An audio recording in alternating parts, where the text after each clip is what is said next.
wabarakatuh. Perkenalkan, nama saya Lailatul Rohana, NIM 22401104. Di sini saya akan menjelaskan beberapa materi tentang metodologi studi Islam sebagai bahan ujian akhir semester. Yang pertama, materi tentang ruang lingkup studi Islam. Studi Islam adalah bidang studi yang mempelajari agama Islam dari berbagai aspek, termasuk sejarah, hukum, filsafat, teologi, dan sosial. Studi Islam penting karena agama Islam memiliki peran yang sangat penting dalam kehidupan masyarakat di seluruh dunia, terutama di negara-negara dengan mayoritas Muslim.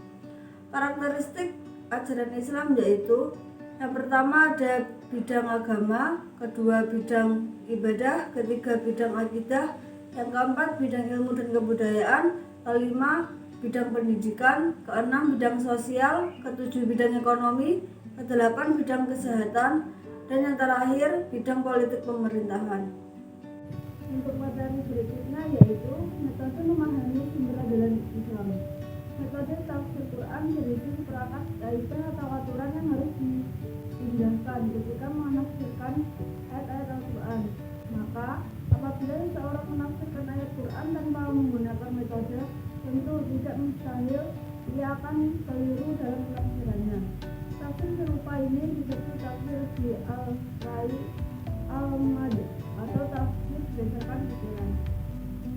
Metode tahrif atau penelitian hadis. Menurut Muhyiddin, metode penelitian hadis disebut dengan takhrijul hadis. Secara terminologi, tahrif berarti menunjukkan letak hadis dalam sumber-sumber yang asli atau sumber primer, di mana diterangkan merangkai sanadnya. Sebagaimana bahasan epistemologi Islam secara umum, usul fikih juga diawali dengan bahasa tentang sumber kebenaran hukum antara akal dan wahyu atau gabungan keduanya. Adapun ilmu tasawuf adalah ilmu yang lebih menekankan rasa daripada rasio. Ilmu tasawuf bersifat sangat subjektif, yakni sangat berkaitan dengan pengalaman seseorang. Sebagai pakar mengatakan bahwa metode ilmu tasawuf adalah intuisi atau ilham atau inspirasi yang datang dari Tuhan. Filsafat dalam kajian studi Islam merupakan salah satu cara yang digunakan untuk mengungkap permasalahan dan memperoleh solusi atas permasalahan tersebut.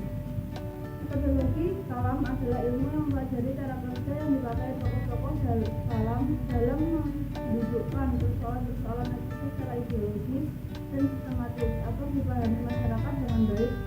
Sebagaimana diketahui bahwa menurut mata ilmu, dasar-dasar akidah adalah ada dalam nas. Atas dasar itu mereka terlebih dahulu menetapkan teks ayat sebagai patokan akidah. Materi selanjutnya yaitu pendekatan studi Islam. Kata pendekatan pada umumnya secara bahasa dinamakan dengan madkhal dalam istilah Arab dan approach dalam bahasa Inggris, yang berarti suatu disiplin ilmu untuk dijadikan landasan kajian sebuah studi atau penelitian. Pendekatan dalam aplikasinya lebih mendekati disiplin ilmu karena tujuan utama pendekatan ini untuk mengetahui sebuah kajian dan langkah-langkah metodologis yang disepakati dalam pengkajian atau penelitian itu sendiri. Dalam ilmu Inggris, kata teologi diartikan ilmu agama. Sedangkan menurut Harun Nasution, teologi adalah ilmu yang membahas ajaran-ajaran dasar dari suatu agama. Setiap orang yang ingin menyelami seluk-beluk agamanya secara mendalam perlu dipelajari teologi yang terdapat dalam agama yang dianutnya. Mempelajari teologi akan memberi seseorang keyakinan-keyakinan yang berdasarkan pada landasan yang kuat yang tidak mudah diombang-ambing oleh peredaran zaman. Pendekatan antropologis dalam memahami agama dapat diartikan sebagai salah satu upaya memahami agama dengan cara melihat wujud praktik keagamaan yang tumbuh dan berkembang dalam masyarakat. Melalui pendekatan ini, agama tampak akrab dan dekat dengan masalah-masalah yang dihadapi manusia dan berupaya menjelaskan dan memberikan jawabannya. Dengan kata lain, bahwa cara-cara yang digunakan pula untuk memahami antropologi dalam kaitan ini, sebagaimana dikatakan Dawam Raharjo lebih mengutamakan pengamatan langsung, bahkan sifatnya partisipatif. Hasan Sadili mendefinisikan sosiologi sebagai ilmu yang mempelajari hidup bersama dalam masyarakat dan menyelidiki ikatan-ikatan antara manusia yang menguasai hidupnya.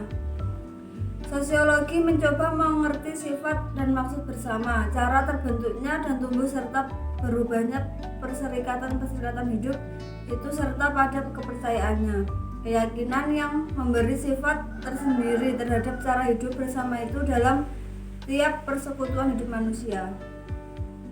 Materi selanjutnya yaitu pendekatan studi Islam dengan pendekatan historis, filosofis, psikologis, dan budaya. Pendekatan historis merupakan penelaahan serta sumber-sumber lain yang berisi informasi mengenai masa lampau dan dilaksanakan secara sistematis. Maka dapat dikatakan bahwa pendekatan historis dalam kajian Islam adalah usaha sadar dan sistematis untuk mengetahui dan memahami serta membahas secara mendalam tentang seluk-beluk atau hal-hal yang berhubungan dengan agama Islam, baik berhubungan dengan ajaran, sejarah maupun praktik-praktik pelaksanaannya secara nyata dalam kehidupan sehari-hari sepanjang sejarahnya. Pada pendekatan filosofis, seseorang tidak akan terjebak pada pengalaman agama yang bersifat formalistik, yang mengamalkan agama dengan susah payah tapi tidak memiliki makna apa-apa, kosong tanpa arti.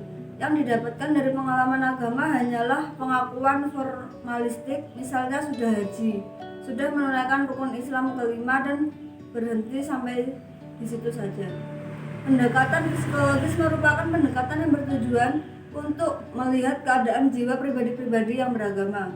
Dalam pendekatan ini, yang menarik bagi peneliti adalah keadaan jiwa manusia dalam hubungannya dengan agama, baik pengaruh maupun akibat. Lebih lanjut, bahwa pendekatan psikologis bertujuan untuk menjelaskan fenomena keberagaman manusia yang dijelaskan dengan mengurasi keadaan jiwa manusia. Agama menjadi membudaya atau membumi di tengah-tengah masyarakat. Agama yang tampil dalam bentuknya yang demikian itu berkaitan dengan kebudayaan yang berkembang di masyarakat tempat agama itu berkembang. Dengan melalui pemahaman terhadap kebudayaan, seseorang akan dapat mengamalkan ajaran agama. Materi berikutnya yaitu Islam dan gagasan universal. Di tengah banyaknya tantangan, Islam sangat berperan penting dalam globalisasi. Islam mampu menjadi pelopor globalisasi. Seiring globalisasi tentunya akan ada modernisasi dalam kehidupan manusia beragama, terutama agama Islam. Modernisasi Islam bukan memperbarui Islam, tetapi menerima kehidupan yang baru, dijadikan sebagai landasan, tidak menghilangkan perbedaan, kemudian tidak menjadikan dasar yang kita yakini harus dirubah. Globalisasi saat ini tentunya dimiliki andil oleh Islam, terutama mengenai ilmu pengetahuan. Kemajuan peradaban ini ditandai dengan revolusi ilmiah yang terjadi secara besar-besaran di dalam Islam.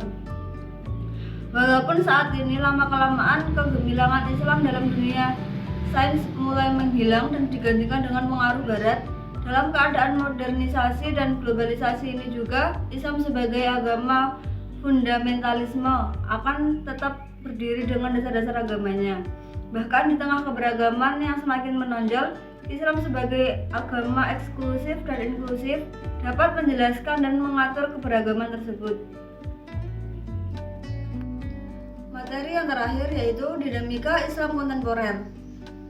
Postmodernisme Islam merupakan aliran yang muncul sebagai reaksi terhadap pemikiran Islam tradisional dan modern.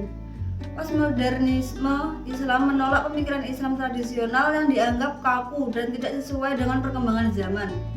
Postmodernisme Islam juga menolak pemikiran Islam modern yang dianggap terlalu dipengaruhi oleh Barat.